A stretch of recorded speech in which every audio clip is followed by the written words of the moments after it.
கோவை கருமத்தம்பட்டி பகுதியில் கோவை மக்களவை தொகுதி திமுக வேட்பாளர் கணபதி ராஜ்குமாரை ஆதரித்து உதயநிதி ஸ்டாலின் பிரச்சாரம் மேற்கொண்டு வருகிறார். அதன் நேரலை காட்சிகளை காணலாம். இருக்கக்கூடிய அந்த வார்டுக்குள்ள போய் இன்ஸ்பெக்ஷன் ஆய்வு செஞ்ச இந்தியாவிலே ஒரே முதலமைச்சர் நம்முடைய தலைவர் அவர்கள் தான். ஞாபகம் இருக்கா உங்களுக்கு? வந்து பார்த்தாரு.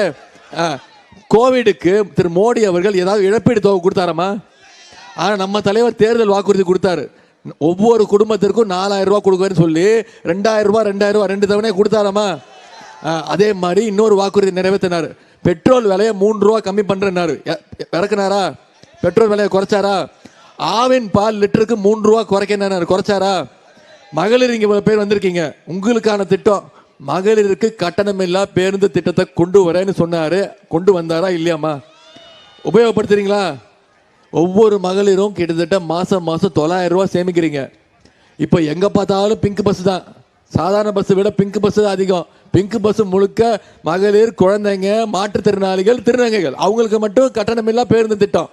இதுக்கு பேர் தான் திராவிட மாடல் அரசு. இப்போ இந்த திட்டத்தை பக்கத்து மாநிலங்கள்ல விரிவுபடுத்திட்டாங்க. கர்நாடகா மாநிலம் விரிவுபடுத்திட்டாங்க. மொத்தம் எத்தனை கோடி பயணங்கள் மேற்கொண்டிருக்கீங்க? மகளிர் 465 கோடி முறை பயணம் பண்ணிருக்கீங்க. எவ்வளவு? உங்ககிட்ட தான் கத்துக்கணும். நாங்களாம் நான் நகைச்சுவைக்காக சொல்லுவேன். அதுதான் அந்த திட்டத்துடைய வெற்றி. அரசு ஒரு திட்டத்தை கொண்டு வருதுன்னா அது சாதாரண விஷயம் இல்லை.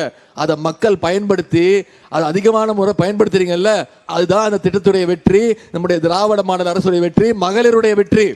இந்த கோவை மாவட்டத்தில் மட்டும் 27 கோடி முறை பயணம் பண்ணியிருக்கீங்க. இதுதான் உங்களுடைய வெற்றி. அடுத்து புதுமை பெண் ஒரு திட்டமா. இங்க இவ்வளவு மகளிர் வந்திருக்கீங்க. 10 நிமிஷம் முடிச்சிடுறேன். ஒரு காலத்துலமா நீங்க 100 வருஷத்துக்கு முன்னாடி நீங்க வீட்டை விட்டு வெளில வர முடியுமா? உங்களுக்கு அது உரிமை இருந்துச்சா? படிக்கிறதுக்கு உரிமை இருந்துச்சா? வேலை பார்க்கறதுக்கு உரிமை இருந்துச்சா?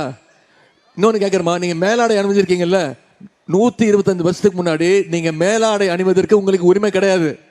ஆனா அதுக்காக பெண்கள் உரிமைக்காக சாவர வரைக்கும் போராடி பெண்களுடைய அடிமைத்தனத்தை உடைச்சவர் யாருன்னா தந்தை பெரியார் அவர்கள் தான்.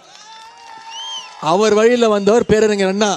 அவர் வழியில வந்த கலைஞர் என்ன பண்ணார் தெரியுமா? பெண்களுக்கு சொத்துல இந்தியாவிலேயே முதல் மாநிலம், முதல் சட்டம் 40 வருஷத்துக்கு முன்னாடி போட்டார் கலைஞர். இந்தியாவிலேயே பெண்களுக்கு சொத்துல சம உரிமை இருக்குன்னு சட்டத்தை கொண்டு வந்தவர் டாக்டர் கலைஞர் அவர்கள். அவர் வழியில வந்த நம்ம தலைவர் என்ன பண்ணாரு? பெண்கள் படிக்கணும், பள்ளிக்கூடத்துக்கு போகணும், பள்ளிக்கூடத்துக்கு போனா பத்தாது, காலேஜ் படிக்கணும், காலேஜ் போனா பத்தாது, வேலைக்கு போகணும்னு புதுமை பெண் ஒரு திட்டம். அரசு பள்ளியில படிச்சு எந்த காலேஜில் போய் சேர்ந்தாலும் அவங்களுக்கு கல்வி உரிமை தொகையா 1000 ரூபாய் மாசம் மாசம் வழங்கப்படுது. வருஷத்துக்கு 3 லட்சம் மாணவிகள் இதை பயன்படுறாங்க. இப்போ தலைவர் அவர்கள் அந்த திட்டத்தை விரிவுபடுத்தி இருக்கிறாங்க. மாணவர்களுக்கும் மாதம் 1000 ரூபாய் கல்வி ஊக்கத்தொகை வழங்கப்படும்னு தமிழ் புதல்வர் திட்டத்தில் 320 கோடி ரூபாய் ஒதுக்கியிருக்காங்க.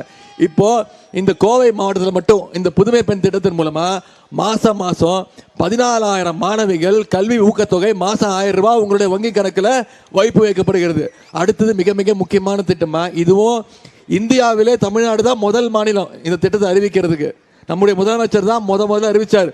காலையில எந்திரிச்சு பெற்றோர்கள் சீக்கிரம் வேலைக்கு போகணும். அப்போ குழந்தைக்கு என்ன பண்ணுவீங்க? சாப்பாடு ஊட்ட மாட்டீங்க, நேரம் இருக்காது, அனுப்பிச்சிடுறீங்க மதிய உணவில் சாப்பிட்டுக்கோன்னு.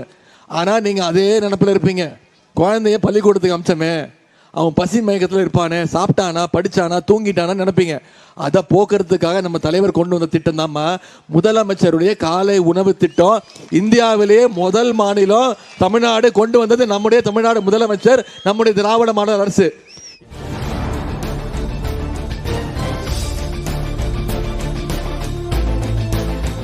கோவையில் அமைச்சர் உதயநிதி ஸ்டாலின் இறுதிக்கட்ட பரப்புரையில் ஈடுபட்டிருக்கிறார். அதன் நேரலை காட்சிகளை தற்போது பார்த்தோம்.